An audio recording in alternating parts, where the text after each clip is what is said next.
10 जनवरी 2026। ये सिर्फ एक तारीख नहीं बल्कि एक ऐसा दिन है जब पूरे देश में उथल-पुथल मच गई। एक तरफ मौसम ने कहर बरपाया तो दूसरी तरफ सियासत की गलियों में भूचाल आ गया और सरहदों पर भी तनाव अपनी चरम पर था। तो चलिए आज हम इन सभी बड़ी और अहम खबरों की तह तक जाएंगे और ये समझने की कोशिश करेंगे कि आखिर हो क्या रहा है। और आज की सबसे बड़ी खबर जिसने हर किसी को हिलाकर रख दिया है वो है कुदरत का कहर। देश का एक बहुत बड़ा हिस्सा इस वक्त मौसम की ऐसी जबरदस्त चपेट में है कि मानो जिंदगी थम सी गई है। ये कोई मामूली ठंड या बारिश नहीं है, ये एक राष्ट्रीय संकट है जिससे करोड़ों लोग इस वक्त जूझ रहे हैं। तो हमारे पहले हिस्से में हम इसी पर बात करेंगे, राष्ट्र संकट में मौसम का कहर। आइए आपको दिखाते हैं कि देश के अलग अलग कोनों में जमीनी हकीकत क्या है और हालात कितने ज्यादा गंभीर हो चुके हैं। शुरुआत करते हैं देश की राजधानी दिल्ली से। तापमान महज 7 डिग्री सेल्सियस। सोचिए, ये सिर्फ एक नंबर नहीं है, ये उस हाड़ कंपा देने वाली ठंड का सबूत है जिसने दिल्ली को पूरी तरह से अपनी गिरफ्त में ले लिया है। दिन के वक्त भी सूरज का कोई असर नहीं है और शीतलहर का कहर लगातार जारी है। और अगर आपको लगता है कि सिर्फ ठंड ही काफी है तो रुकिए, दिल्ली की हवा खतरनाक यानी हैजार्डस लेवल पर पहुंच चुकी है। इसका सीधा सीधा मतलब ये है कि आप जो भी सांस ले रहे हैं वो जहर से कम नहीं है। हवा में जहरीले कण इस कदर भर चुके हैं कि ये गंभीर बीमारियों को खुला न्योता दे रहे हैं। देखिए, ये संकट सिर्फ दिल्ली तक ही सीमित नहीं है, ये पूरी कहानी बयां कर रही है कि पूरा उत्तर भारत किस तरह से कहर झेल रहा है। चाहे वो लखनऊ का घना कोहरा हो, पटना में सामान्य से 6 डिग्री कम तापमान हो या फिर श्रीनगर का -6 डिग्री का टॉर्चर। हालात इतने बुरे हैं कि कश्मीर की मशहूर डल झील तक जमना शुरू हो गई है। और कश्मीर की बात करें तो वहां इस वक्त चिल्ला एक कलान चल रहा है। ये फारसी शब्द है जिसका मतलब होता है बड़ी सर्दी। ये सर्दियों के वो 40 दिन होते हैं जो सबसे ज्यादा सख्त और बेरहम माने जाते हैं, जब तापमान लगातार 0 से कई डिग्री नीचे बना रहता है। इस बार बर्फबारी ना होने की वजह से ये सूखी ठंड लोगों की मुश्किलें और भी ज्यादा बढ़ा रही है। अब देखिए मौसम का मिजाज कितना अजीब है। एक तरफ जहां पूरा उत्तर भारत कड़ाके की ठंड, कोहरे और जहरीली हवा से बेहाल है, वहीं दूसरी तरफ दक्षिण भारत में भारी से भी बहुत भारी बारिश का अलर्ट जारी किया गया है। मतलब एक ही देश में एक ही वक्त पर शीतलहर और बाढ़ दोनों का खतरा मंडरा रहा है। तो अब सबसे बड़ा सवाल ये उठता है कि आखिर इस जानलेवा मौसम से राहत मिलेगी कब? और इसका जवाब फिलहाल तो अच्छा नहीं है।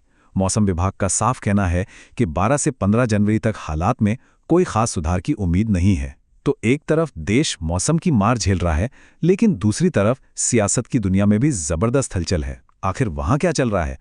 आइए अब उस पर नजर डालते हैं। हमारा दूसरा सेक्शन, राजनीति और सत्ता के खेल।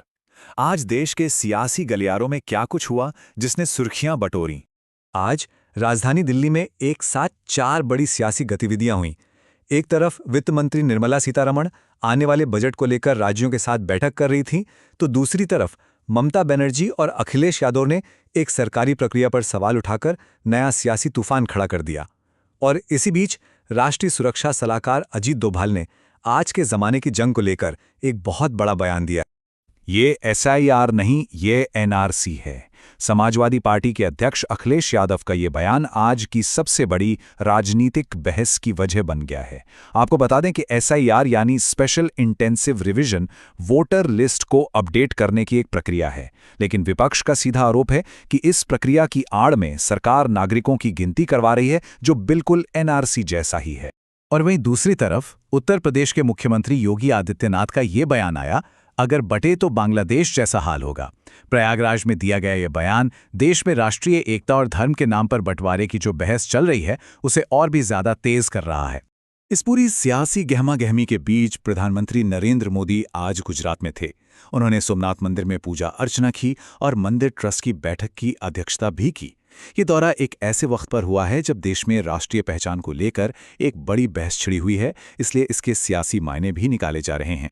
585 करोड़ रुपए, जी हां, 585 करोड़ रुपए से भी ज्यादा। ये वो रकम है जिसे ED यानी प्रवर्तन निदेशालय ने मनी लॉन्ड्रिंग के एक बहुत बड़े केस में जब्त किया है। ये कार्रवाई काले धन के खिलाफ सरकार की मुहिम का एक बड़ा संकेत है, जो ये दिखाती है कि वित्तीय धांधली करने वालों पर शिकंजा लगातार कसता जा रहा है। आपको बता दें कि ये पूरी कार्रवाई पीएमएलए कानून के तहत की गई है। ये एक बेहद सख्त कानून है जिसे काले धन को सफ़ेद बनाने वालों को पकड़ने और उनकी गैर कानूनी संपत्ति को जब्त करने के लिए बनाया गया है। इस केस में एक बड़ी रियल एस्टेट कंपनी पर यह गंभीर आरोप है कि उसने घर खरीदारों के हजारों करोड़ रुपए कहीं और ही लगा दिए। और इसी बीच एक और बड़ी खबर, ममता बनर्जी की सरकार ने सुप्रीम कोर्ट में एक कैविएट दायर की है। अब इसका मतलब क्या है? सीधे शब्दों में कहें तो बंगाल सरकार ने कोर्ट से ये गुजारिश की है कि ईडी की जांच से जुड़े एक मामले में कोई भी फैसला सुनाने से पहले कोर्ट उनकी बात भी जरूर सुने। तो ये थी नेताओं की बहस। अब बात करते हैं उन दर्दनाक हादसों की जिन्होंने आज देश को झकझोर कर रख दिया। हमारा तीसरा सेक्शन, त्रासदी और उथल पुथल। आज का दिन हादसों से भरा रहा और कई दिल दहला देने वाली घटनाएं सामने आईं। और इस वक्त की एक बड़ी खबर उड़ीसा से आ रही है। राउरकेला के पास एक चार्टर्ड प्लेन क्रैश हो गया है। शुरुआती जानकारी के मुताबिक टेक ऑफ के कुछ ही देर बाद विमान में कोई तकनीकी खराबी आ गई थी, जिसके बाद ये हादसा हुआ। तो आखिर हुआ क्या था? चलिए सिलसिलेवार तरीके से समझते हैं। एक 9 सीटर चार्टर्ड प्लेन ने उड़ान भरी।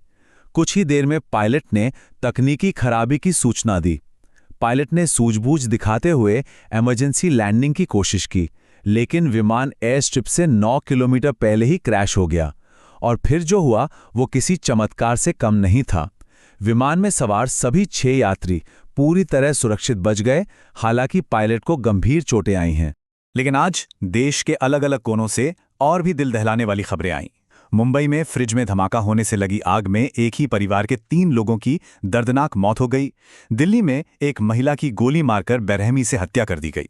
जयपुर में एक तेज रफ्तार ऑडी कार ने एक व्यक्ति की जान ले ली और 16 लोगों को घायल कर दिया। हालांकि इन सब के बीच आंध्र प्रदेश से एक राहत भरी खबर है कि ओएनजीसी के कुएं में 5 दिनों से लगी आग को आखिरकार बुझा लिया गया है। और इन हादसों के बीच देश की सुरक्षा पर एक बहुत बड़ा खतरा भी सामने आया है। जम्मू के सांबा सेक्टर में पाकिस्तान से आए एक ड्रोन ने भारी मात्रा में हथियार और गोला बारूद गिराए, जिसे सुरक्षा बलों ने वक्त रहते जब्त कर लिया। ये सीमा पार से आतंकवाद को जिंदा रखने की एक और नापाक कोशिश है।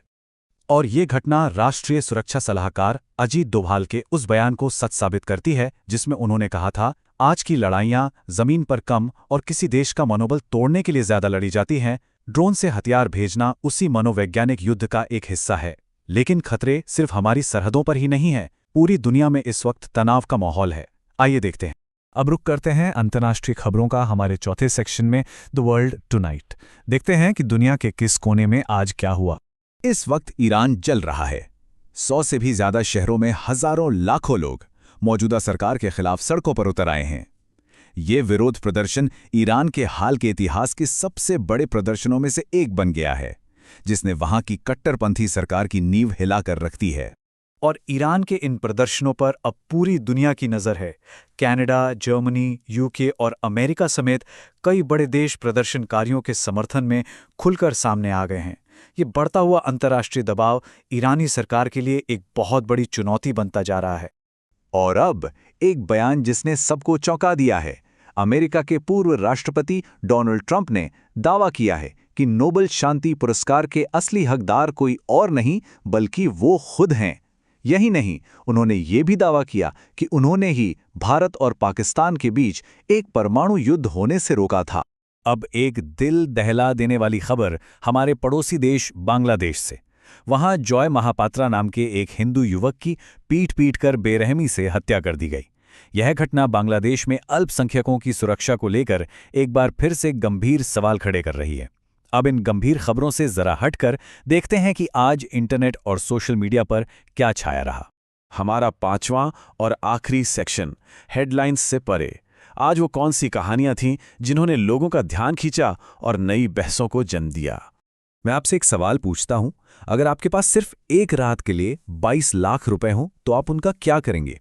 एक वायरल वीडियो ने हर किसी को यह सोचने पर मजबूर कर दिया है, क्योंकि इसमें एक ऐसे होटल के बारे में बताया गया है जहां एक रात रुकने का किराया ही 22 लाख रुपए है। जी हां, ये है वो गोल्ड होटल। यहां चम्मच, सीढ़ियां, बाथरूम सब कुछ सोने का है। सोफा कथित तौर पर चीते की खाल से बना है। यहां एक कप कॉफी की कीमत 10,000 रुपए है और जैसा कि मैंने बताया, एक रात का किराया है 22 लाख रुपए। कोई हैरानी की बात नहीं है कि यह वीडियो इंटरनेट पर आग की तरफ फैल गया है। तो 22 लाख के होटल की दुनिया से निकलकर अब एक ऐसी बहस पर आते हैं जो आजकल के कई युवाओं की जिंदगी से सीधी तौर पर जुड़ी है। ये बहस है एग फ्रीजिंग के बारे में और इसकी उस छुपी हुई कीमत के बारे में जो कोई नहीं बताता। देखिए, एक तरफ सलाह दी जाती है कि अरे बस अपने एग्स फ्रीज करा लो। सुनने में कितना आसान लगता है ना? लेकिन हकीकत क्या है? एक इन्फ्लुएंसर ने इस सच्चाई को सामने रखा। उन्होंने कहा, आपको उन एग्स के लिए हर साल का किराया देना पड़ता है। ये सिर्फ एक बार का खर्च नहीं है, बल्कि ये एक लंबी चलने वाली वित्तीय जिम्मेदारी है। जैसा कि एक पॉडकास्ट होस्ट ने इस पूरी बहस पर कहा, यह सुनने में बहुत आकर्षक लगता है, लेकिन सिर्फ तब तक जब तक कि आप इसका बिल नहीं देख लेते। ये बातचीत आज की उस आधुनिक जिंदगी की सच्चाई को दिखाती है, जहां हर विकल्प की एक छुपी हुई कीमत होती है। तो चलिए अब एक साथ नजर डालते हैं दिन भर की बड़ी खबरों पर। और अब दिन की समीक्षा। आज 10 जनवरी 2026 की वो सबसे बड़ी और अहम घटनाएं जिन्होंने दिन भर सुर्खियां बटोरी। आज की 5 सबसे बड़ी सुर्खियां एक नजर में। उत्तर भारत में मौसम का कहर जारी, जनजीवन अस्त-व्यस्त। ओडिशा में बड़ा प्लेन क्रैश, लेकिन सभी यात्री सुरक्षित। सिर पर छिड़ा सियासी घमासान, आरोप प्रत्यारोप का दौर जारी। ईरान में सरकार विरोधी प्रदर्शनों को मिला वैश्विक समर्थन। और ईडी की बड़ी कार्रवाई, 585 करोड़ से ज्यादा की संपत्ति जब्त। तो आज का ये उथल-पुथल भरा दिन अब खत्म हो रहा है, लेकिन आज जो कुछ भी हुआ है वो आने वाले कल की कहानी लिखेगा। क्या मौसम का ये कहर ऐसे ही जारी रहेगा? क्या सियासी तनाव और भी ज्यादा बढ़ेगा? और दुनिया के अलग-अलग कोनों में जो आग लगी है उसका क्या होगा? कल क्या होगा ये तो वक्त ही बताएगा, लेकिन सोचने वाली बात यह है कि इन तेजी से बदलती घटनाओं के बीच हम और आप खुद को कैसे तैयार करते हैं।